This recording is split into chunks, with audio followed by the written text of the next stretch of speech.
पुराने खंडहर के अंदर एक्सप्लोरर्स की पूरी टीम अपने ही खून में लिपटी पड़ी थी। सब मर चुके थे। सिर्फ एक इंसान अभी भी जिंदा था, जू ह्योन। एक कमाल का स्पोर्ट्समैन जो इतनी बुरी हालत में होने के बाद भी हार मानने को तैयार नहीं था। उसके सामने एक खौफनाक जायंट स्नेक अपना सिर उठाकर उस पर झपट्टा मारने के लिए तैयार खड़ा था। जू ह्योन तुरंत साइड में रोल करता है और जैसे ही सांप उसकी तरफ लपकता है, वो हवा में उछलकर उसके सर पर जोर का वार करता है। लेकिन मॉन्स्टर भी कम चालाक नहीं था। उसने पहले ही इस अटैक को प्रेडिक्ट कर लिया था। अपने सख्त पंजों से तलवार रोककर उसने जू ह्योन को जोर से पीछे धकेल दिया। जू ह्योन दीवार की तरफ भागता है ताकि मॉन्स्टर को अपनी तरफ खींच सके। जैसे ही सांप उसके पास पहुंचता है, वो अपनी पूरी ताकत के साथ सीधा उसकी तरफ दौड़ पड़ता है। मॉन्स्टर अपना बड़ा सा मुंह खोलकर उसे निगलने की कोशिश करता है, लेकिन उसी पल उसकी नजर जू ह्योन की तलवार पर चमकती नीली ऑरा पर पड़ती है।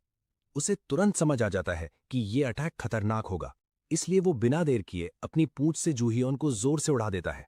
जूहियोन दीवार से टकराकर खून उगल देता है, लेकिन अगला हमला होने से पहले ही खुद को संभाल लेता है। वो फिर से साइड में निकल जाता है और देखता है कि सांप का सर दीवार में फंस गया है। ये उसके लिए परफेक्ट मौका था। जूहियोन हवा में उछलता है और अपनी सारी पावर तलवार में भरकर मॉन्स्टर के सर पर वार कर देता है, लेकिन इतनी ज्यादा एनर्जी उसकी तलवार बर्दाश्त नहीं कर पाती। तलवार बीच से टूट जाती है और उसका ब्लेड सांप के सर में ही अटक जाता है। एक्सप्लोजन की ताकत से जूहियोन दूर जा गिरता है। इससे पहले कि वो खुद को संभाल पाए, मॉन्स्टर अपना सर छुड़ाकर उसकी टांग को जोर से दबा लेता है। दर्द से चीखते हुए जूहियोन अपनी टूटी हुई तलवार से बार बार उसकी आंख पर वार करता है, लेकिन मॉन्स्टर पर इसका कोई खास असर नहीं पड़ता। सांप उसकी टांग को किसी खिलौने की तरह चबाता रहता है और फिर उसे जोर से जमीन पर पटक देता है। जूहियोन की टांगें लगभग फट चुकी थीं और वो बस दर्द से चीखते हुए सोच रहा था कि उसकी मौत इस तरह नहीं होनी चाहिए। उस वक्त उसे तेजीन नाम का आदमी याद आता है। गुस्से में वो उसे कोसने लगता है, क्योंकि इसी इंसान ने बड़े रिवॉर्ड का लालच देकर उसे इस मिशन पर भेजा था। इनाम तो दूर की बात थी, यहां उसे सिर्फ मौत मिली। जैसे ही मॉन्स्टर की पकड़ ढीली होती है, जूहियोन रिंगते हुए अपनी तलवार की तरफ बढ़ता है। लेकिन कुछ ही पल बाद उसे समझ आ जाता है कि चाहे वो कितनी भी कोशिश कर ले, इस लड़ाई का अंजाम बदलने वाला नहीं है। वो थक कर हंसने लगता है और मॉन्स्टर से कहता है कि अगर मारना ही है तो जल्दी खत्म कर दे। सांप तुरंत उस पर झपटता है, लेकिन उसका हमला कभी उस तक पहुंचता ही नहीं। उसकी जगह एक अजीब सी आवाज गूंजती है जो शिकायत करती है कि जूहियोन बहुत शोर मचा रहा है।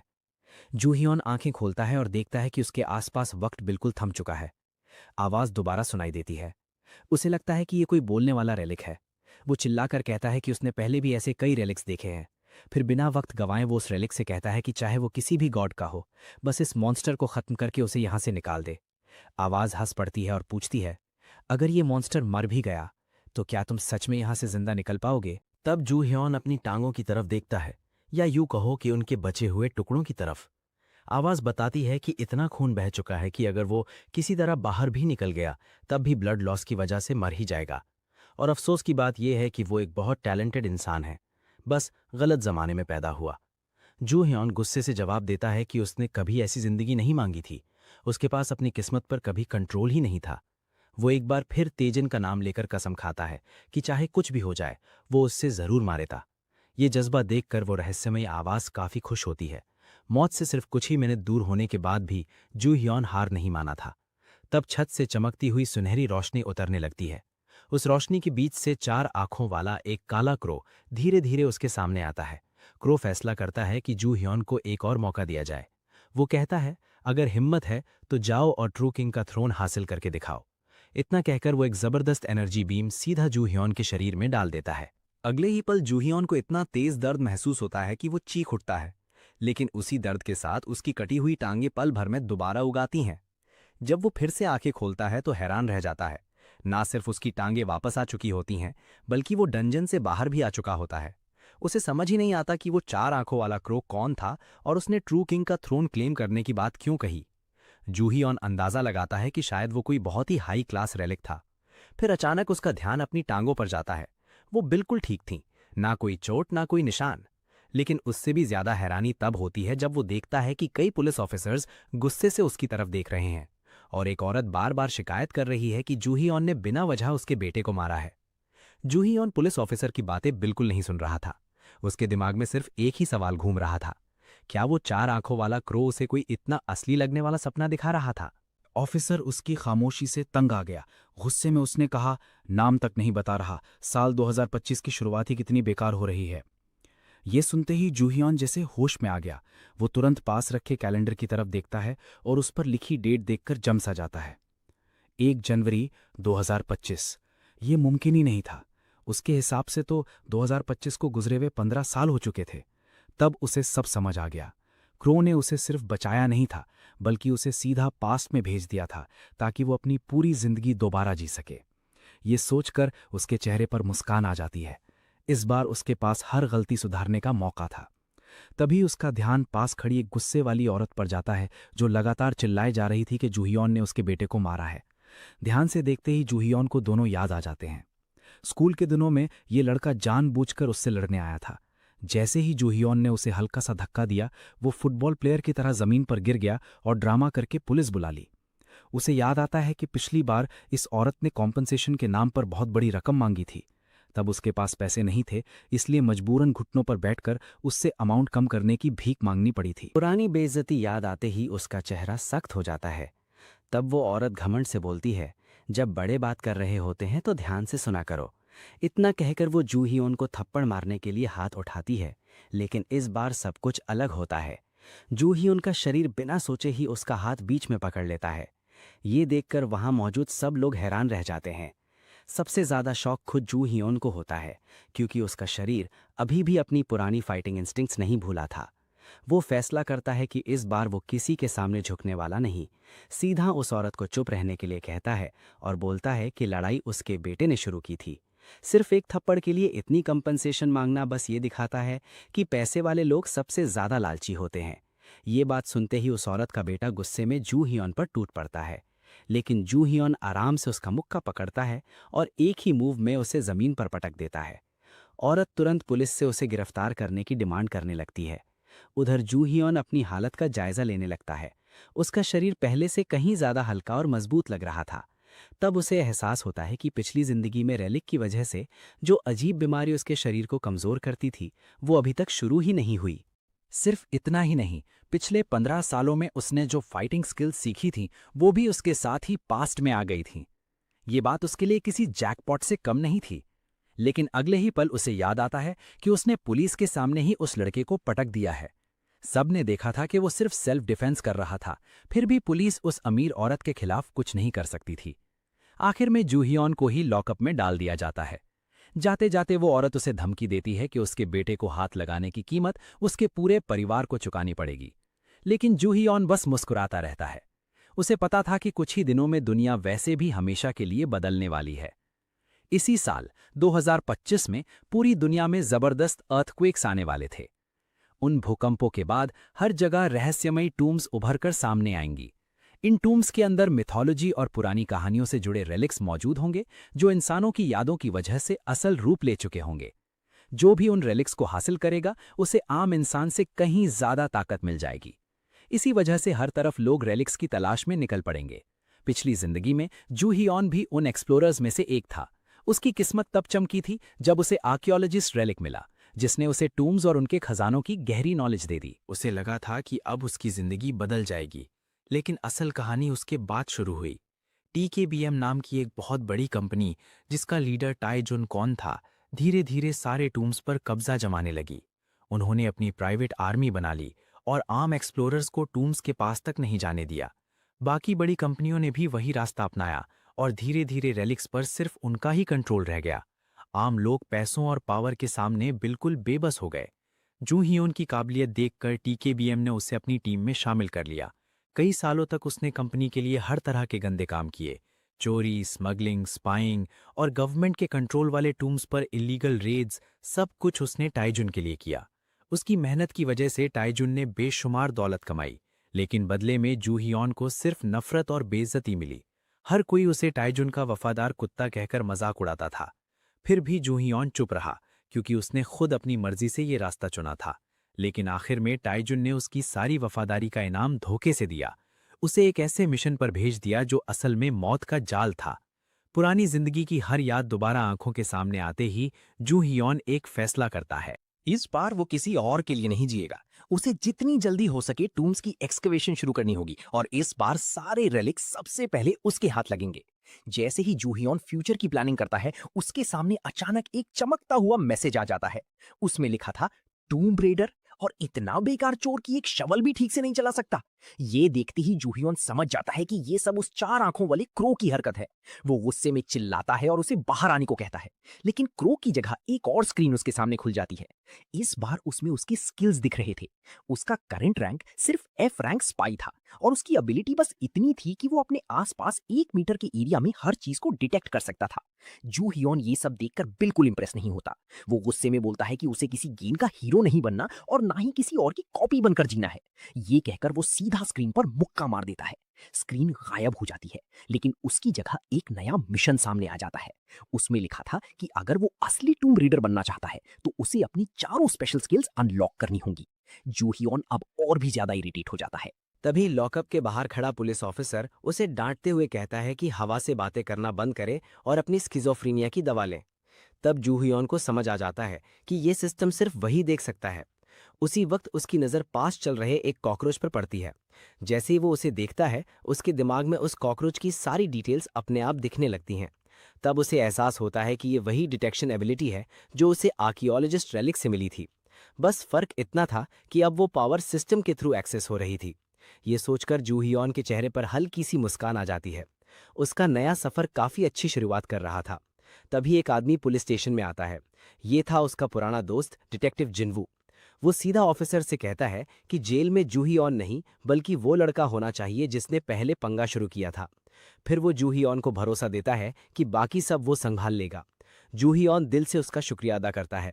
ये सुनकर जिन्वू खुद हैरान रह जाता है, क्योंकि उसका दोस्त कभी इतनी तमीज से बात ही नहीं करता था। वो हंसने लगता है, जबकि जूहियॉन चुपचाप उसे देखकर खुश होता है। 15 साल बाद अपने दोस्त को फिर से जिंदा और जवान देखना उसके लिए किसी तोहफे से कम नहीं था। दोनों घर की तरफ चल पड़ते हैं। रास्ते में जूहियॉन कैजुअली पूछता है कि क्या आजकल कोई अजीब या सुपरनैचुरल इंसिडेंट सुनने को मिले हैं। जिन्वू उसकी बात सुनकर मजाक उड़ा देता है और कहता है कि उसे थेरेपिस्ट के पास जाना चाहिए।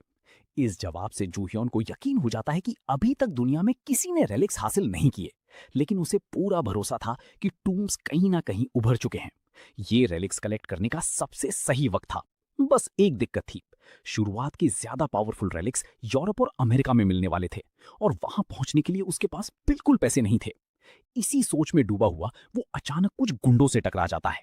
उनका लीडर उससे पूछता है कि इतनी जल्दी में कहां जा रहा है। जूहियॉन के चेहरे पर एक शरारती मुस्कान आ जाती है। उसे अपनी पहली अर्निंग का तरीका मिल चुका था। उन गुंडों का लीडर था कियोन, एक छोटा मोटा गैंगस्टर और इलीगल आर्ट ब्रोकर। पिछली जिंदगी में पैसे की मजबूरी की वजह से जूहियॉन इसी के लिए काम करता था। सैलरी बहुत कम मिलती थी और इज्जत नाम की कोई चीज नहीं थी। फिर भी मजबूरी में सब सहना पड़ता था। लेकिन इस बार कहानी अलग थी। कियोन का एक आदमी उसके पास आता है और उसे होश में आने को कहता है। जैसे ही वो हाथ उठाता है, जूहियॉन उसके मुंह पर इतना जोर का थप्पड़ मारता है कि वो तुरंत लड़खड़ा जाता है। अगले ही सेकंड एक मुक्के से उसे जमीन पर गिरा देता है। फिर आराम से कियोन की तरफ देखकर बोलता है कि आज से वो नौकरी छोड़ रहा है। साथ ही अपनी बची हुई सैलरी और सेवरेंस भी मांग लेता है। कियोन उसकी बात सुनकर जोर जोर से हंसने लगता है। फिर गुस्से में उस पर टूट पड़ता है, लेकिन जूहियॉन उसकी बुरी तरह पिटाई कर देता है। बाकी गुंडे भी मिलकर अटैक करते हैं, लेकिन वो सब भी एक एक करके आसानी से हार जाते हैं। लड़ाई के बीच जूहियॉन को महसूस होता है कि उसकी पुरानी कॉम्बैट टेक्निक्स अभी भी उसके पास हैं। बस प्रॉब्लम इतनी थी कि उसके नए शरीर में अभी उतनी फिजिकल स्ट्रेंथ नहीं आई थी, इसलिए उसे फाइट जल्दी खत्म करनी थी। तभी कियोन दोबारा खड़ा होता है। इस बार वो अपनी जेब से एक चमकती हुई सुनहरी छुरी निकालता है। उसका आदमी घबराकर कहता है कि उस नाइफ से बचकर रहना, क्योंकि वो आम हथियार नहीं है। जैसे ही जूहियॉन उस छुरी को देखता है, वो तुरंत पहचान जाता है। ये एक असली रेलिक थी। उसे हैरानी होती है कि कियोन जैसे छोटे गैंगस्टर के पास रेलिक आई कैसे। फिर उसे याद आता है कि कभी कभी कुछ रेलिक्स टूम से बाहर निकलकर सीधे इंसानी दुनिया में भी पहुंच जाती हैं, लेकिन उसके लिए ये कोई बड़ी बात नहीं थी, क्योंकि कुछ ही पल बाद वो रेलिक उसकी होने वाली थी। कियोन रेलिक लेकर उस पर झपटता है। जूहियॉन आराम से उसके सारे अटैक्स डॉज करता है, उसकी कलाई पकड़कर उसका बैलेंस बिगाड़ देता है और अगले ही पल वही नाइफ उसके गले पर रख देता है। उसी वक्त रेलिक कियोन को अपना मालिक मानने से इनकार कर देती है। नाइफ उसके हाथ से फिसलकर सीधा जूहियॉन के हाथ में आ जाती है। जूहियॉन हल्का सा मुस्कुराता है। अब वक्त था इन गुंडों को दिखाने का कि रेलिक का असली इस्तेमाल कैसे किया जाता है। जैसे ही वो उसकी पावर एक्टिवेट करता है, उसकी आंखों के सामने दुश्मनों के शरीर का पूरा इंटरनल स्ट्रक्चर साफ दिखने लगता है। सबसे पहले वो कियोन को एक ही किक में दीवार से दे मारता है। ये देखकर बाकी गुंडे एक साथ उस पर हमला कर देते हैं। तब जूहियोन रेलिक की दूसरी एबिलिटी एक्टिवेट करता है। अगले ही पल उसका शरीर आधा इनविजिबल हो जाता है और उसकी स्पीड इतनी बढ़ जाती है कि सामने खड़े दोनों गुंडे समझ भी नहीं पाते और उनके शरीर पर गहरे कट्स लग चुके होते हैं। सब कुछ इतनी तेजी से होता है कि बाकी गुंडों के होश उड़ जाते हैं। डर के मारे सब वहीं हार मान लेते हैं। कुछ देर बाद कियोन अपनी बॉस के पास जाकर पूरी कहानी सुनाता है। वो बताता है कि जूह्यून ने अकेला ही उसकी पूरी गैंग की बुरी तरह पिटाई कर दी। उसकी बॉस को इस बात पर बिल्कुल यकीन नहीं होता। गुस्से में वो पूछती है कि आखिर एक आदमी सब पर कैसे भारी पड़ गया। कियोन घबराकर बताता है कि जूह्यून की स्पीड इंसानों जैसी नहीं थी। उसकी आंखें चमक रही थी और वो इतनी तेजी से मूव कर रहा था कि कोई उसका सामना ही नहीं कर सका। लेकिन असली झटका अभी बाकी था। कियोन बताता है कि जूह्यून उसके बैंक अकाउंट के सारे पैसे भी ले गया और साथ ही एक बुद्धा की मूर्ति भी उठा ले गया। ये सुनते ही उसकी बॉस का गुस्सा 7वें आसमान पर पहुंच जाता है। वो चीख कर ऑर्डर देती हैं कि चाहे जो हो जाए, मूर्ति और पैसे दोनों वापस लाए जाएं। उधर जूह्यून मूर्ति को देख ही रहा होता है कि उसकी स्पाइंग स्किल एक्टिवेट हो जाती है।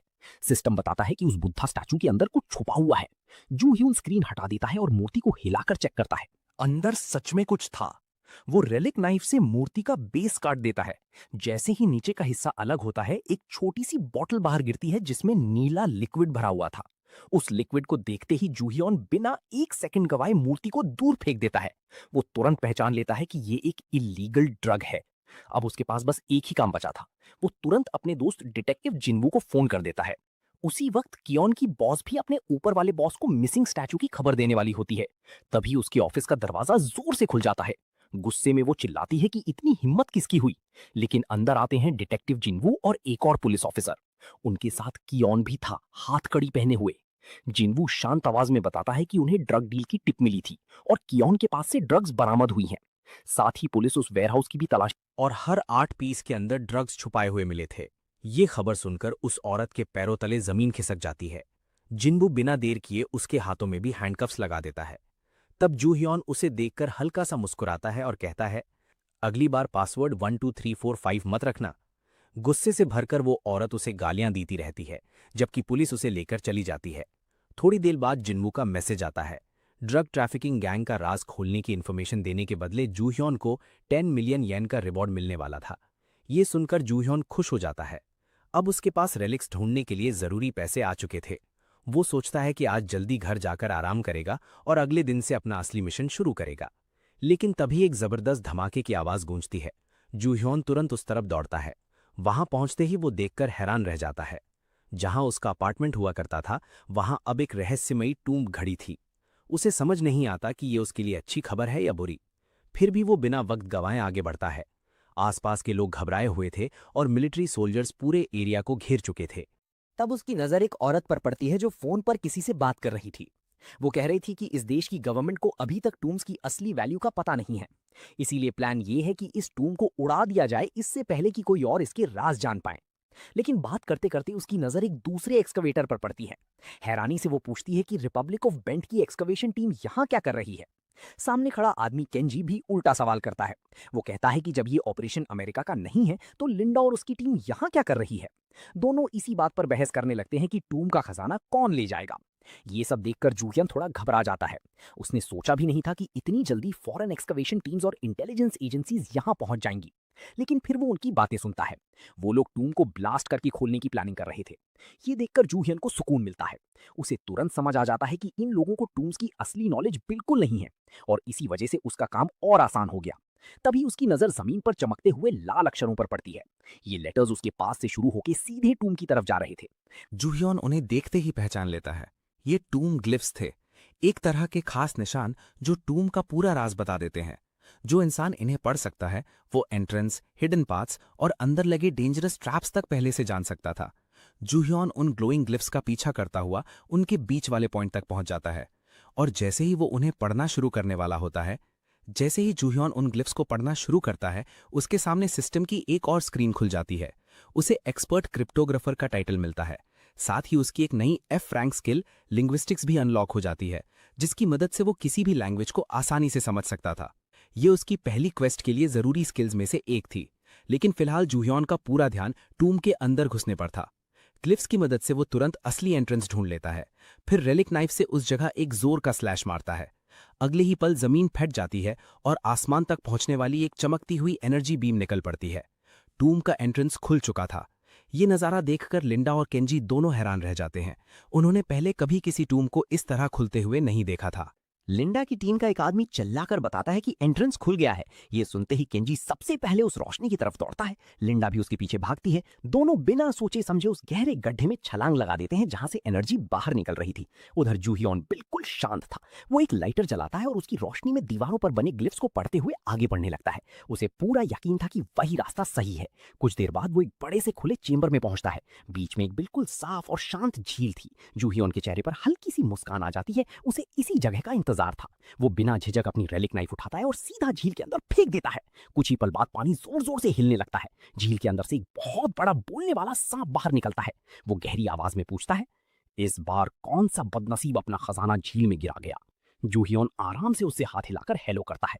उसकी इतनी कैजुअल हरकत देखकर सांप बिल्कुल खुश नहीं होता। फिर भी वो उस पर हमला नहीं करता। वो अपना मुंह खोलता है और दो चमकती हुई नाइफ दिखाते हुए पूछता है, बताओ तुम्हारी नाइफ कौन सी है, सोने वाली या चांदी वाली? जूहियोन इस ट्रायल को अच्छी तरह जानता था। ये relic gold and silver x वाली पुरानी कहानी पर बेस्ड थी, जहां एक ईमानदार लकड़हारा अपनी कुल्हाड़ी खो देता है और बदले में उसे सोने और चांदी की कुल्हाड़ी मिलती है। जूहियोन समझ गया कि ट्रायल का जवाब क्या होना चाहिए।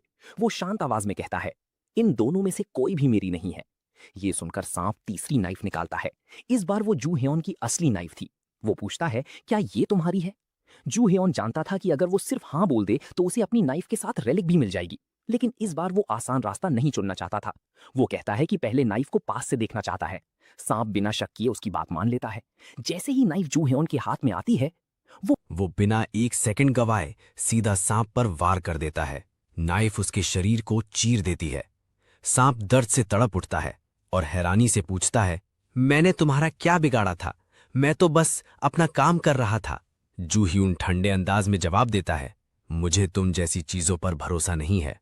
ये सुनते ही सांप अपने लंबे शरीर से उसे चारों तरफ से घेर लेता है। लेकिन जूहियोन बिल्कुल नहीं घबराता। वो कहता है कि ट्रायल क्लियर करने के बाद भी कोई गारंटी नहीं होती कि रिवॉर्ड सच में मिलेगा, और अगर रेलिक मिल भी जाए तो मुमकिन है वो इंसान को पागल या खूनी बना दे। ये बात सुनकर सांप एकदम सन्न रह जाता है। हैरानी से पूछता है, तुम्हें ये राज कैसे पता है? जूहियोन को अपनी पिछली जिंदगी की एक खबर याद आ जाती है। उस वक्त ये gold and silver x relic America में मिली थी, लेकिन उसका मालिक धीरे धीरे एक खतरनाक सीरियल किलर बन गया था। सांप अचानक गुस्से में उस पर हमला कर देता है, लेकिन जूहियोन तुरंत साइड में हट जाता है। एक ही जंप में वो सांप के सर पर चढ़कर अपनी नाइफ उसके सर में घुसा देता है। सांप दर्द से चीखता है और कहता है कि इतना काफी नहीं है। जूहियोन और ज्यादा ताकत लगाकर नाइफ को और अंदर धकेल देता है। सांप दर्द से तड़पता हुआ पूरी झील में इधर उधर भागने लगता है। जूहियोन उसके ऊपर मजबूती से चिपका रहता है। ये राइड किसी खतरनाक रोलर कोस्टर से कम नहीं थी। इसी दौरान जूहियोन सोचता है कि रेलिक को अपना बनाने के 3 तरीके होते हैं। पहला होता है अफिनिटी, जहां भरोसे की वजह से रेलिक खुद ओनर को एक्सेप्ट करती है। दूसरा होता है डोमिनेंस, जहां ताकत से रेलिक को झुकाया जाता है। और तीसरा होता है कंपैटिबिलिटी, जब रेलिक और उसका यूजर एक दूसरे के लिए परफेक्ट होते हैं। इस वक्त जूहियन दूसरा तरीका यूज कर रहा था। वो अपनी ताकत से सांप को मजबूर कर रहा था कि वो उसके सामने झुक जाए। सांप हार नहीं मानता। वो जूहियन को गिराने के लिए सीधा झील के अंदर घुस जाता है, लेकिन जूहियन उसका साथ बिल्कुल नहीं छोड़ता। वो जोर से चिल्लाता है, मेरी बात मान लो वरना मैं तुम्हें पूरी तरह तबाह कर दूंगा। आखिरकार सांप की हिम्मत टूट जाती है। वो दर्द से रुकने की भीख मांगता है। उसके शरीर की सारी स्केल्स धीरे धीरे सुनहरी होकर गिरने लगती हैं। फिर उसका पूरा शरीर पानी में बदल जाता है और अगले ही पल वो पानी 2 चमकती हुई रेलिक्स में बदल जाता है, गोल्ड एक्स और सिल्वर एक्स। जूहियन के चेहरे पर जीत की मुस्कान आ जाती है। इस बार उसने रेलिक तो हासिल कर ली, और सबसे बड़ी बात, बिना उसके खतरनाक साइड इफेक्ट के। तब उसके सामने सिस्टम की स्क्रीन दोबारा खुलती है। उसे टूम सर्वाइवर का नया टाइटल मिलता है। साथ ही एक और स्किल अनलॉक होती है, टूम एक्सकवेशन। ये स्किल उसकी टूम्स को समझने की एबिलिटी को और भी ज्यादा बढ़ा देती है। जूहियन खुश हो जाता है। अब उसकी पहली क्वेस्ट पूरी करने के लिए बस एक ही स्किल अनलॉक करना बाकी था। अपने नए स्टेटस को चेक करते वक्त जूहियन के सामने एक और सिस्टम विंडो खुलती है। उसमें लिखा होता है कि उसे अब्यूजर ऑफ रेलिक्स नाम का नया टाइटल मिल गया है। इस टाइटल से उसकी डोमिनेशन पावर बढ़ जाती है, लेकिन रेलिक्स के साथ अफिनिटी कम हो जाती है। जूहियन को इस बात की बिल्कुल परवाह नहीं होती, क्योंकि इस बार उसका इरादा दुनिया के हर रेलिक को अपने कंट्रोल में लेना है। इसी बीच उसे 2 एक्सप्लोरर्स के आने की आहट सुनाई देती है, इसलिए वो चुपकर देखने लगता है। केंशी बिना कुछ जाने अपना रेलिक झील के अंदर फेंक देता है। जुहियन को उस पर थोड़ी तरस आती है, क्योंकि टूम का ट्रायल पहले ही कंप्लीट हो चुका होता है। वो उसकी बेइज्जती देखने के बजाय वहां से निकल जाता है। दूसरी तरफ केंशी परेशान हो रहा होता है। एक प्रॉफिट ने उससे बताया था कि सिर्फ रेलिक को लेक में फेंकने से ट्रायल शुरू हो जाएगा, लेकिन कुछ भी नहीं होता। लिंडा उससे पूछती है कि क्या रिपब्लिक ऑफ बेंट के पास वाकई प्रोफेसी रेलिक है, लेकिन केंशी बात को टालने की कोशिश करता है। तभी पूरा टूम जोर से हिलने लगता है और छत टूटकर गिरने लगती है। दोनों बिना वक्त गवाए भाग निकलते हैं, वरना मलबे के नीचे दब जाते। इसी दौरान रियोन के पुराने आदमी उसके ऑफिस में बची हुई कीमती चीजें ढूंढ रहे होते हैं, लेकिन उन्हें कुछ भी नहीं मिलता। ब्लॉन्ड थग वू गुस्से में जूहिन को गाली देता है और बोलता है कि अब वो नया बॉस बनेगा और एक दिन उसे सबक सिखा देगा। लेकिन जैसे ही जूहिन का फोन आता है, उसकी सारी हिम्मत हवा हो जाती है और वो घबराकर जमीन पर गिर पड़ता है। डरते डरते फोन उठाते ही जूहिन उससे डांट लगाता है कि कॉल उठाने में इतनी देर क्यों हुई। वो सीनियर होने का रौब दिखाने की कोशिश करता है, लेकिन जूहिन सीधा उसे चुप रहने को बोलकर एक काम दे देता है। उधर केंशी अपने हेडक्वार्टर्स को मिशन फेल होने की रिपोर्ट देता है। तब उसे पता चलता है कि उसके निकलने के बाद एक और प्रोफेसी मिली थी। उसमें लिखा था कि एक लोकल आदमी उससे पहले रेलिक हासिल कर लेगा। ये सुनकर केंशी और भी भड़क उठता है। हेडक्वार्टर्स वाला समझाता है कि प्रॉफिट जापानीज लिखाई हमेशा सही नहीं पढ़ पाता। फिर भी वो वार्निंग देता है कि जिस आदमी ने इस डंजन को क्लियर किया है, उससे हमेशा सावधान रहना, क्योंकि प्रोफेसी के मुताबिक वही एक दिन दुनिया को निगल जाएगा।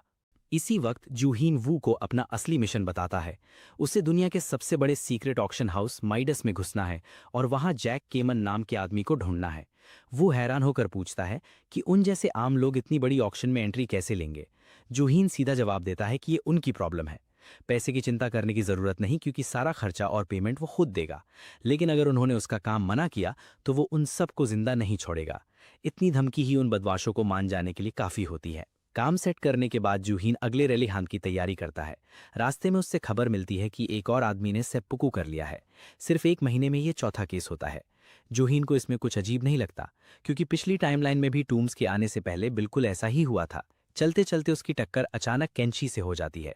केंशी तुरंत उससे तमीज का लेक्चर देने लगता है। जूहीन उसे पहचान लेता है, क्योंकि वो पहले वाले टूम में मिल चुका था। उसे याद आता है कि रिपब्लिक ऑफ बेंट के पास प्रोफेसी रेलिक है। अगर केंशी यहाँ मौजूद है तो इसका मतलब आसपास बहुत जल्दी एक नया टूम खुलने वाला है। जुहियान आसानी से महसूस कर लेता है कि केंशी के पास भी एक रेलिक है, क्योंकि वो अपनी ऑरा छुपाने की भी कोशिश नहीं कर रहा। जानबूझकर उसे इग्नोर करके जुहियान उससे और चढ़ाता है। जब केंशी उसका रास्ता रोकता है तब जुहियान अपनी बियर उसके चेहरे और कपड़ों पर गिरा देता है। गुस्से से भरा केंशी बोलता है कि ड्राई क्लीनिंग का बिल भरने के लिए तैयार रहना। जुहियान हंसता हुआ कहता है कि वो सिर्फ एक गरीब कॉलेज स्टूडेंट है। कंधे पर हाथ रखकर उसे शांत होने को बोलता है और उसी पल चालाकी से उसका रेलिक चुरा लेता है। साथ ही अपना आईडी नीचे गिरा देता है ताकि केंशी का ध्यान वहीं चला जाए। तभी जमीन फिर से कांपने लगती है और आसमान अंधेरा हो जाता है। जुहियान तुरंत समझ जाता है कि एक और नया टूम मैनिफेस्ट हो गया है, इसलिए बिना देरी किए उसकी तरफ दौड़ पड़ता है। दूसरी तरफ केंशी खुश होता है कि प्रोफेसी एक बार फिर सच निकली। लेकिन उसी वक्त हेडक्वार्टर्स से उसका फोन आता है। उन्हें अभी अभी एक नई प्रोफेसी मिली होती है। उसमें बताया जाता है कि गोल्ड और सिल्वर एक्स पाले वाला जापानीज लड़का इसी एरिया में मौजूद है। ये सुनकर केंशी का चेहरा बदल जाता है, और जब दूसरी प्रोफेसी में उसे खासकर अल्कोहल से सावधान रहने की वार्निंग मिलती है तो वो तुरंत समझ जाता है कि कुछ बहुत बुरा होने वाला है। जैसे ही अल्कोहल वाली प्रोफेसी सुनता है, केंशी के दिमाग में सब कुछ क्लियर हो जाता है। उसे तुरंत समझ आ जाता है कि जिस लड़के की वो तलाश कर रहा था वो और कोई नहीं बल्कि जुहियन ही है। अगले ही पल हालात और खराब हो जाते हैं। जमीन सिर्फ हिलती नहीं बल्कि हर तरफ से तलवारें घास की तरह बाहर निकलने लगती हैं। उनके साथ आसमान तक पहुंचने वाली रोशनी के बड़े बड़े पिलर्स पूरे शहर में फैल जाते हैं। ये सब देखकर जुहियन भी एक पल के लिए हैरान रह जाता है, लेकिन आसपास फैली दहशत और लोगों के दिमाग पर छाई खौफ की फीलिंग को महसूस करके वो समझ जाता है कि इस बार सामने वाला रेलिक आम नहीं है। थोड़ा सोचने के बाद उसकी नज़र टूटी हुई तलवारों के बीच रखी एक खास तलवार पर पड़ती है। वो तुरंत पहचान लेता है कि ये लेजेंडरी मुरामासा सोर्ड का टूम है। मुरामासा पुराने जापान का मशहूर सोर्ड्समिथ था, जिसकी बनाई हुई तलवारें अपनी बेइंतहा धार के लिए जानी जाती थीं। कहते हैं उसकी सबसे खतरनाक तलवार से एक सामुराई ने पूरे परिवार का कत्ल कर दिया था। उसी खूनी वाकये के बाद इस तलवार को श्रापित माना जाने लगा। अपनी पिछली जिंदगी को याद करके जुहियान समझ जाता है कि मुरामासा का टूम्ब इंसानों के लिए सबसे ज्यादा खतरनाक टूम्स में से एक था, और इस बार भी हालात बिल्कुल वैसे ही हैं। तभी सिस्टम वार्निंग देता है कि टूम की खून की प्यासी ऑरा उसके शरीर को चीर रही है। जूहान अपना हाथ देखता है तो उसकी स्किन सच में जलने लगती है। वो समझ जाता है कि एक सेकंड भी बर्बाद नहीं कर सकता, इसलिए तुरंत एंट्रेंस ढूंढने निकल पड़ता है। लेकिन जल्दी ही उसे एहसास होता है कि ये टूम उसकी सोच से कहीं ज्यादा बड़ा है। काफी देर तक भटकने के बाद भी एंट्रेंस नहीं मिलता और वो थक कर चूर हो जाता है। उसे अफसोस होता है कि काश वो थोड़ी देर और केंशी के साथ रहता, कम से कम एंट्रेंस की डायरेक्शन तो पता चल जाती। तभी पास से एक औरत की जोर की चीख सुनाई देती है। आवाज का पीछा करते हुए वो एक बड़े गड्ढे तक पहुंचता है जहां कई लोग फंसे हुए होते हैं। उनके बीच एक लड़की पूरी तरह पागल सी हो चुकी होती है। सब लोग उसे शांत करने की कोशिश करते हैं, लेकिन उसकी खून की प्यास इतनी बढ़ चुकी होती है कि उसकी ब्याकुगान जाग चुकी होती है। जीहन तुरंत समझ जाता है कि रेलिक ने उसके शरीर पर कब्जा कर लिया है। अगर उसने किसी को जरा सा भी काट दिया तो वो भी उसी तरह पोजेस हो जाएगा। उसी वक्त उसकी नज़र नीचे जाने वाले एक पुल पर पड़ती है। वो तुरंत पहचान लेता है कि ये ब्रिज तभी खुलता है जब कोई सैक्रिफाइस दिया जाए। जीहन पिट में फंसे लोगों से पूछता है कि क्या एक जापानीज आदमी यहाँ सब कुछ करके भाग गया था। एक आदमी हाँ में जवाब देता है। वो बताता है कि एक अजीब सा जापानीज आदमी कोई अनजाना गाना गाने लगा था। उस गाने के बाद ही ये गड्ढा खुल गया। फिर उसने सबको अंदर धक्का दे दिया और खुद भाग निकला। जीहन को पहले से अंदाजा था कि ऐसा ही होगा। खुशकिस्मती से उसके पास एक नया रेलिक था जो इस मुश्किल में काम आ सकता था। वो केंची से चुराया हुआ रेलिक बाहर निकालता है। उसके अंदर एक रोप ब्रेसलेट और ग्लास केस में रखा हुआ मच्चा डेजर्ट होता है। जीहन इसे तुरंत पहचान लेता है। ये उस पुरानी कहानी का रेलिक था जिसमें दो बहन भाई बाद में सूरज और चांद बन गए थे। कहानी के मुताबिक एक टाइगर ने उनकी मां पर हमला किया था। मां ने अपनी जान बचाने के लिए उसे मच्चा केक दिया। बाद में जब टाइगर बच्चों पर टूट पड़ा तब आसमान से एक पवित्र रस्सी उतरकर उनकी जान बचा लेती है। इसी पल सिस्टम अनाउंस करता है कि जूहियान ने अपनी क्वेस्ट के लिए चौथी स्किल भी अनलॉक कर ली है। इस स्किल का नाम निम्बल फिंगर्स होता है।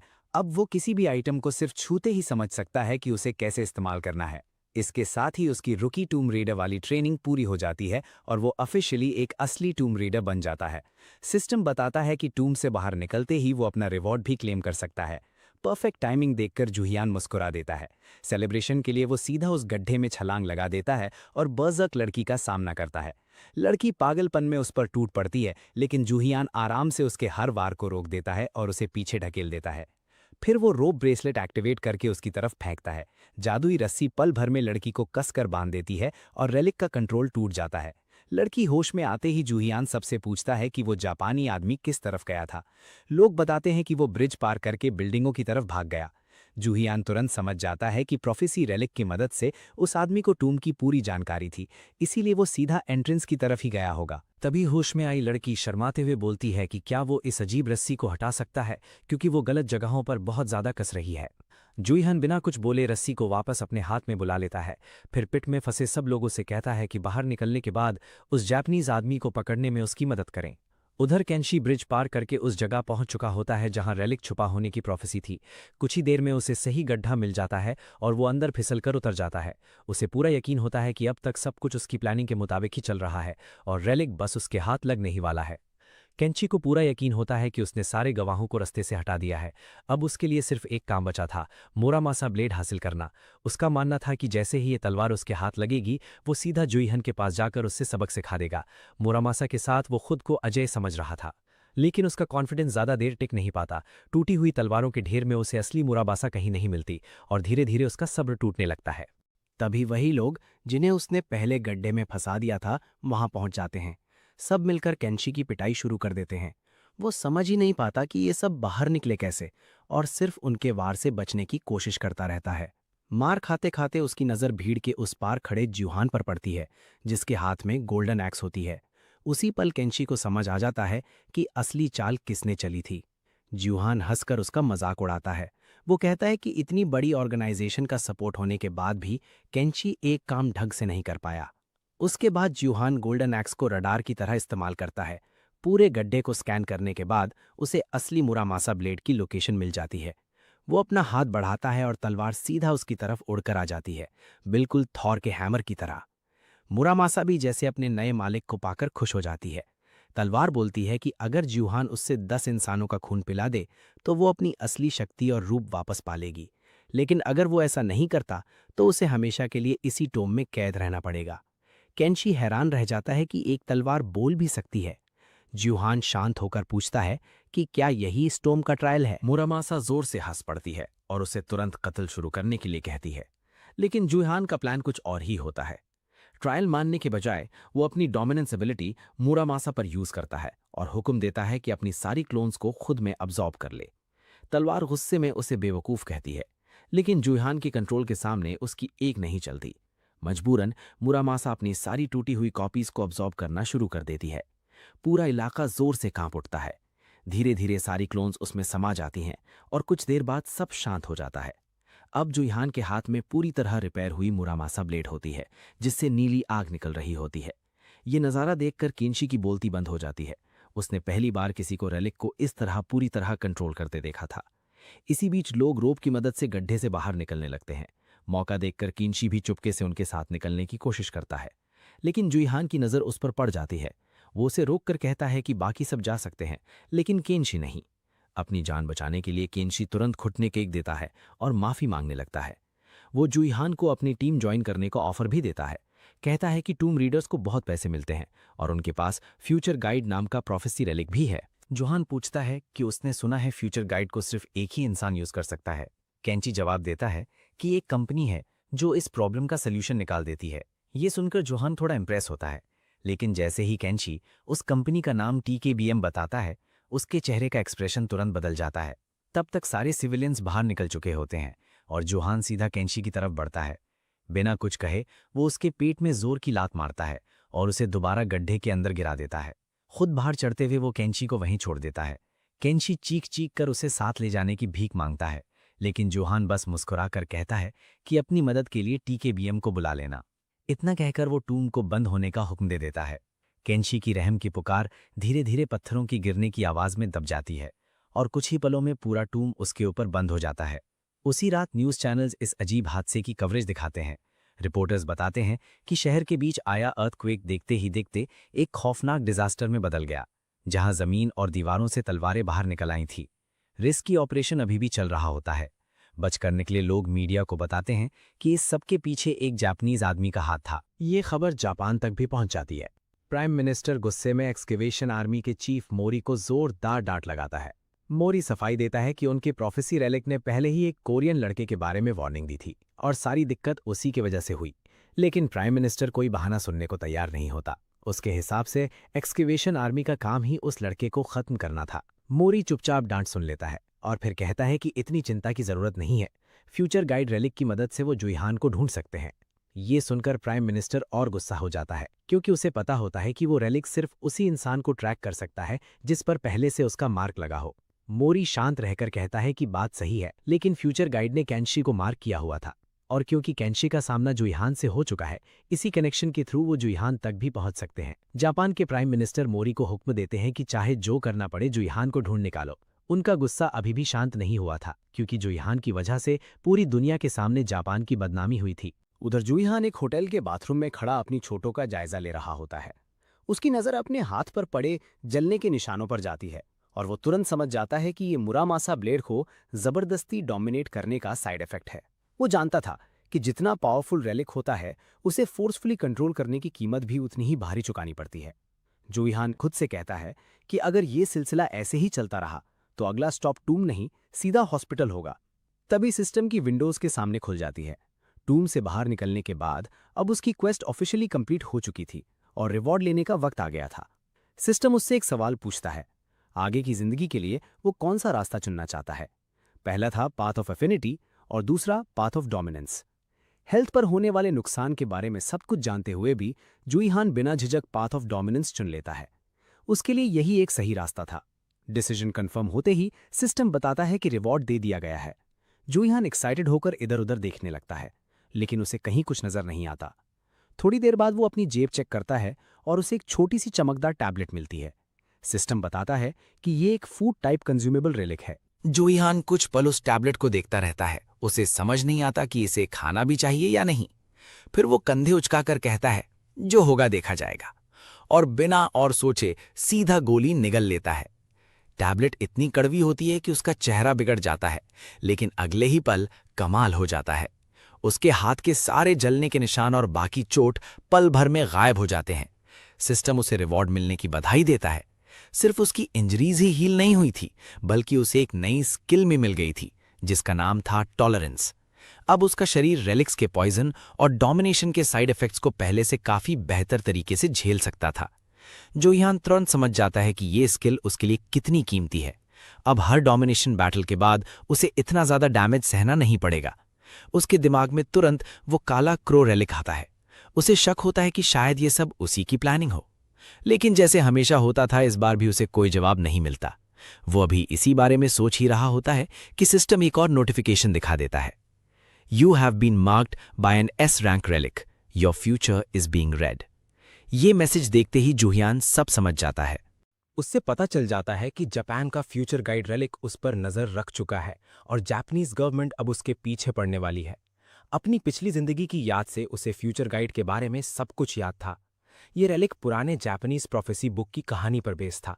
बाकी रेलिक्स की तरह ये टूम के अंदर नहीं मिलता था, ये खुद अपने ओनर को ढूंढ लेता था। पिछली जिंदगी में भी ये रेलिक ससाकी नाम की एक स्कूल गर्ल के पास गया था। जोहियान को पूरा यकीन था कि इस बार भी उसका ओनर वही लड़की है। उसे याद था कि जापानीज गवर्नमेंट ने रेलिक मिलते ही ससाकी को अपनी प्रोटेक्शन में ले लिया था और उसके लिए पानी की तरह पैसा बहाया था। लेकिन एक बड़ी प्रॉब्लम थी, ससाकी पढ़ाई में ज्यादा अच्छी नहीं थी और पुरानी जापानीज लैंग्वेज में लिखी प्रोफेसीज को ठीक से समझ ही नहीं पाती थी।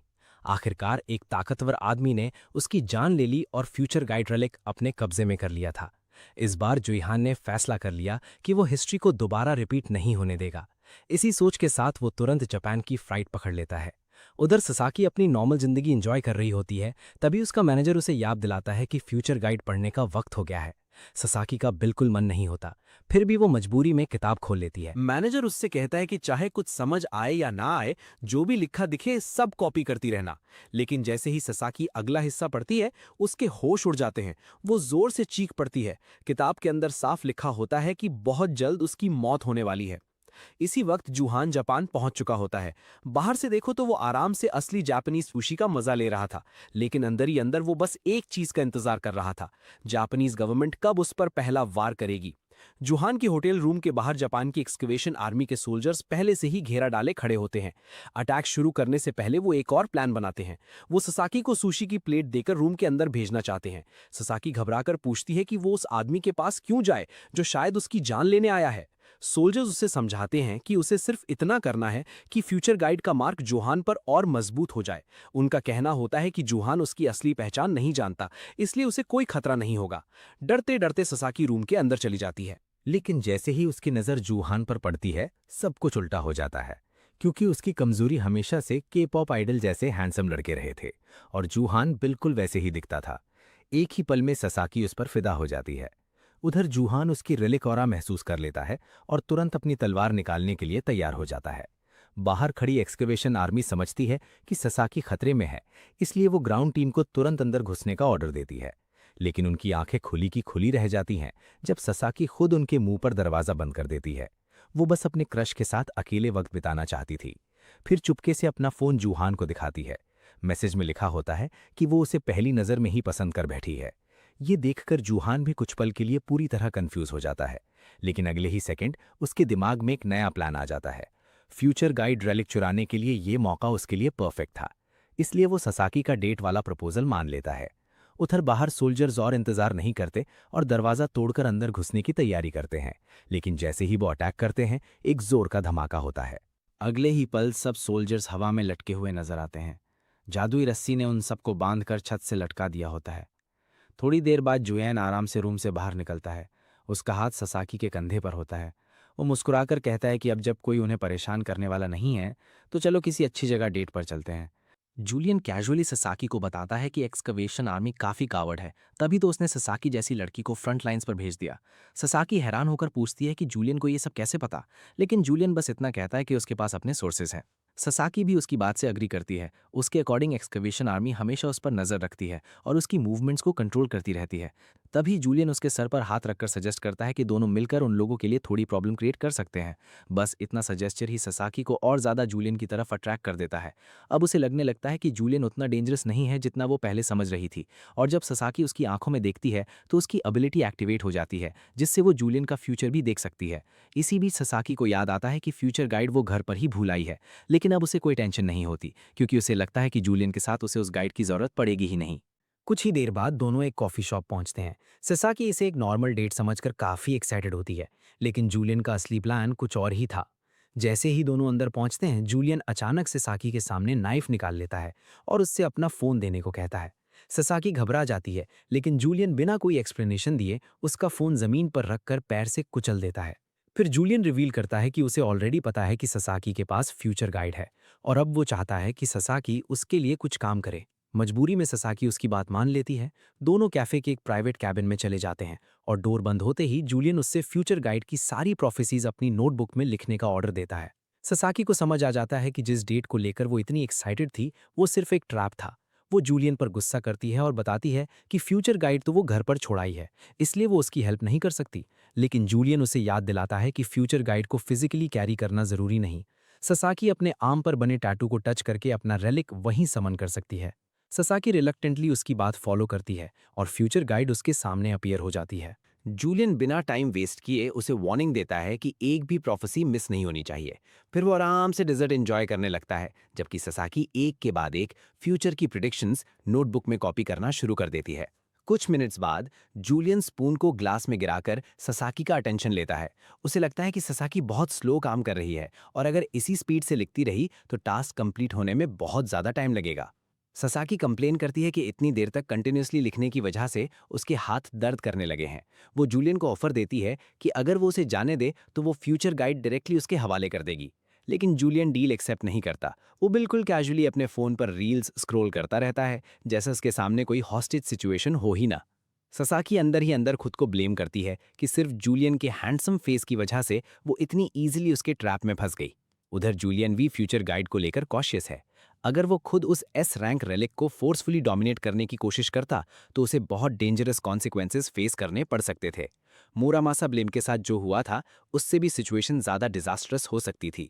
तभी जूलियन को बाहर से एक्सकेवेशन आर्मी के सोल्जर्स के आने की आवाज़ सुनाई देती है। स्टाफ उन्हें रूम के अंदर आने से रोकने की कोशिश कर रहा होता है, लेकिन जूलियन समझ जाता है कि अब प्लान को जल्दी एग्जीक्यूट करना पड़ेगा। वो मुरामासा सोर्ड निकालता है और ससाकी को बताता है कि उसका काम अब खत्म हो चुका है। ससाकी का चेहरा तुरंत पीले पड़ जाता है। उसे लगता है जूलियन अब उसे मारने वाला है, इसलिए वो अपनी जान की भीख मांगती है और कहती है कि वो उसके लिए और भी काम कर सकती है। जूलियन एक डिस्टर्बिंग स्माइल के साथ उसकी तरफ देखता है और स्वॉर्ड को नीचे स्विंग करता है, लेकिन ब्लेड ससाकी को हिट नहीं करता। इंस्टेड मुरामासा सीधा फ्यूचर गाइड को स्टैब कर देता है। ससाकी कुछ सेकंड्स के लिए कंप्लीटली कंफ्यूज रह जाती है। उसकी आंखों के सामने फ्यूचर गाइड वायलेंटली रिएक्ट करती है, पेजेस से लाइटनिंग निकलने लगती है और रेलिक जूलियन को कर्स करते हुए रेजिस्ट करने की कोशिश करती है। लेकिन एस रैंक रेलिक भी जूलियन के अटैक का सामना नहीं कर पाता। धीरे धीरे फ्यूचर गाइड का बॉडी ब्लैक स्मोक में ब्रेक अपार्ट होने लगता है और कुछ ही मोमेंट्स में वो कंप्लीटली डिसइंटीग्रेट हो जाती है। रेलिक के डिस्ट्रॉय होते ही ससाकी की आंखें ब्लैंक हो जाती हैं और वो काउच पर ही बेहोश होकर गिर पड़ती है। लेकिन तभी सिस्टम एक और नोटिफिकेशन देता है। जूलियन ने वायलेंट रेलिक डिस्ट्रॉयर नाम का टाइटल अनलॉक कर लिया था। इस टाइटल की वजह से उसकी डोमिनेंस और बढ़ जाती है, लेकिन उसकी अफिनिटी और कम हो जाती है। इतना ही नहीं, सिस्टम उसे एक नई स्किल भी देता है, जायंट हंटर। प्रॉब्लम बस इतनी थी कि जूलियन को खुद नहीं पता था कि इस स्किल का यूज़ कैसे करना है। तभी सिचुएशन और सीरियस हो जाती है। एक्सकेवेशन आर्मी का चीफ मोरी अपने सोल्जर्स के साथ वहां पहुंच जाता है। उनका मिशन क्लियर था, जूलियन को अरेस्ट करना। लेकिन जैसे ही मोरी की नज़र जल चुके रिमेन्स पर पड़ती है, उसका गुस्सा और बढ़ जाता है। उसके लिए ये सीन किसी नाइटमेयर से कम नहीं था। मोरी बिना टाइम वेस्ट किए जूलियन को वहीं ख़त्म करने की धमकी देता है, लेकिन जूलियन बिल्कुल रिलैक्स्ड रहता है। वो मोरी की धमकी को सीरियसली लेने के बजाय एक स्ट्रेंज सा राइस केक रिलिक निकालता है और सीधा उनकी तरफ टॉस कर देता है। मोरी उसे कैच कर लेता है। वो एरोगेंट टोन में जूलियन को बताता है कि कोई सिंपल ट्रिक उसके ऊपर काम नहीं करेगी। मोरी को लगता है कि राइस केक रेलिक का उस पर कोई इफेक्ट नहीं होगा, लेकिन अगले ही सेकंड उसकी स्वीट अरोमा हवा में फैलती है और मोरी के साथ साथ उसके सोल्जर्स भी कंप्लीटली मेस्मराइज हो जाते हैं। अब किसी का फोकस जूलियन पर नहीं होता, सबकी नजर सिर्फ उस राइस केक पर टिक जाती है और सोल्जर्स उसे पाने के लिए बेचैन होने लगते हैं। मोरी अपनी अथॉरिटी का एडवांटेज लेकर गन सोल्जर्स पर तान देता है। वो अनाउंस करता है कि सीनियर होने के नाते राइस केक पहला हक उसका है। लेकिन सोल्जर्स भी पीछे हटने वाले नहीं होते। वो अपनी गन्स मोरी की तरफ कर देते हैं। टेंशन इतनी बढ़ जाती है कि एक सोल्जर ट्रिगर दबा देता है और बुलेट मोरी के कान को बैरली ग्रेज करके निकल जाती है। मोरी का पेशेंस वहीं खत्म हो जाता है। वो सीधा उस सोल्जर पर अटैक कर देता है और क्लियर कर देता है कि वो अपना राइस केक किसी के साथ शेयर नहीं करेगा। बाकी सोल्जर्स भी आपस में भिड़ जाते हैं और कुछ ही सेकंड्स में पूरा ग्रुप एक दूसरे से लड़ रहा होता है। और जब एक्सकवेशन आर्मी के सोल्जर्स राइस केक के लिए एक दूसरे को भूलकर फाइट कर रहे होते हैं, जूलियन क्वाइटली वहां से निकल चुका होता है। अगला सीन कोरिया जाने वाली प्लेन के अंदर जूलियन ससाकी की लिखी हुई प्रोफेसीज को चेक करता है। पेजेस पलटते हुए उसे फाइनली वही प्रेडिक्शन मिल जाती है जिसके लिए वो इतनी मेहनत कर रहा था। ये प्रोफेसी एक टेरिफाइंग ग्लोबल डिजास्टर के बारे में थी, ग्रेट इंट्यूनमेंट। इस कैलामिटी के वक्त पूरी दुनिया एक जाइगैंटिक टूम के अंदर ट्रैप हो जाएगी और इसी इवेंट के दौरान दुनिया के अलग अलग कॉर्नर्स में ह्यूज नंबर में रेलिक्स अपीयर होंगे। जूलियन जानता है कि अगर फ्यूचर में ये डिजास्टर होने वाला है तो उसे अभी से प्रिपरेशन स्टार्ट करनी होगी। उस प्रिपरेशन का पहला स्टेप है वेगस जाना, जहां उसके मिनियंस माइडस ऑक्शन हाउस की इन्वेस्टिगेशन कर रहे हैं। वेगस पहुंचने के बाद जूलियन को इन्वेस्टिगेशन रिपोर्ट मिलती है। उसके मिनियंस बताते हैं कि माइडस ऑक्शन हाउस में जेके इनिशियल्स वाले 3 लोगों ने रजिस्ट्रेशन किया है। जूलियन को ज्यादा टाइम नहीं लगता और वो आइडेंटिफाई कर लेता है कि उनमें से कौन सा आदमी उसके काम का है। उसका लॉजिक सिंपल था, अगर वो आदमी माइडस ऑक्शन हाउस के ऑक्शन में प्रेजेंट है तो चांसेस हाई हैं कि वहां कुछ पावरफुल रेलिक्स भी अवेलेबल होंगे। लेकिन जब Julian publicly released auction brochure check करता है तो उसकी एक्साइटमेंट थोड़ी डाउन हो जाती है। ऑक्शन में कोई गॉड टियर रिलिक लिस्टेड ही नहीं होता। फिर भी जूलियन डिसाइड करता है कि कुछ इंटरेस्टिंग आइटम्स मिल रहे हैं तो बिडिंग में पार्टिसिपेट करेंगे। उसका लैकी वू ये सुनकर शॉक्ड रह जाता है। उसे पता है कि माइडस ऑक्शन हाउस की बिडिंग नॉर्मली 100 मिलियन से स्टार्ट होती है। प्रॉब्लम यह है कि जूलियन के पास अभी इतना कैश है ही नहीं। लेकिन जूलियन बिल्कुल सीरियस होता है। वो क्लियर कर देता है कि पैसा ना होने के बावजूद वो बिडिंग वॉर में एंटर करेगा। उसके लैकीज को समझ नहीं आता कि जूलियन बिना पैसे के वेगस ऑक्शन में बिड करने का प्लान कैसे बना रहा है। जूलियन बस उन्हें एक सिंपल रियलिटी याद दिलाता है, अगर दुनिया में कहीं क्विकली पैसा अरेंज किया जा सकता है तो वेगस उसके लिए परफेक्ट जगह है। और फिर वो सब कसीनो की तरफ निकल पड़ते हैं। कसीनो में जूलियन एक मशीन से दूसरी मशीन पर जाता है और अनबिलीवेबल तरीके से हर जगह जैकपॉट हिट करता चला जाता है। कुछ ही देर में लोग उसके आसपास जमा होने लगते हैं। उसके ओन लैकीज भी कंफ्यूज हैं कि जूलियन इतना इम्पॉसिबल लकी कैसे हो सकता है। कसीनो सिक्योरिटी को भी डाउट हो जाता है। गार्ड्स जूलियन को चेक करते हैं कि कहीं वो चीटिंग तो नहीं कर रहा, लेकिन सर्च में कुछ सस्पिशियस नहीं मिलता। बस एक छोटा सा गोल्डन की चेन उनके हाथ लगता है। जूलियन कैजुअली एक्सप्लेन करता है कि वो उसका लकी चार्म है, लेकिन असल सीक्रेट कुछ और होता है। वो गोल्डन की चेन एक्चुअली उसकी गोल्डन एक्स का ट्रांसफॉर्म्ड फॉर्म है। अब ये वेपन एक पॉकेट नाइफ जैसा छोटा दिख रहा था, लेकिन अपनी स्पेशल एबिलिटी अब भी रिटेन करता था। ये ट्रांसफॉर्म्ड गोल्डन एक्स जूलियन की तरफ वेल्थ अट्रैक्ट कर सकता था। इसी वजह से कसीनो में उसकी विनिंग स्ट्रीक इतनी क्रेजी थी। लेकिन अब जब सबकी नजर जूलियन पर पड़ चुकी होती है तो वो डिसाइड करता है कि यहां और रुकना स्मार्ट नहीं होगा। जूलियन नेक्स्ट कसीनो की तरफ मूव करने लगता है।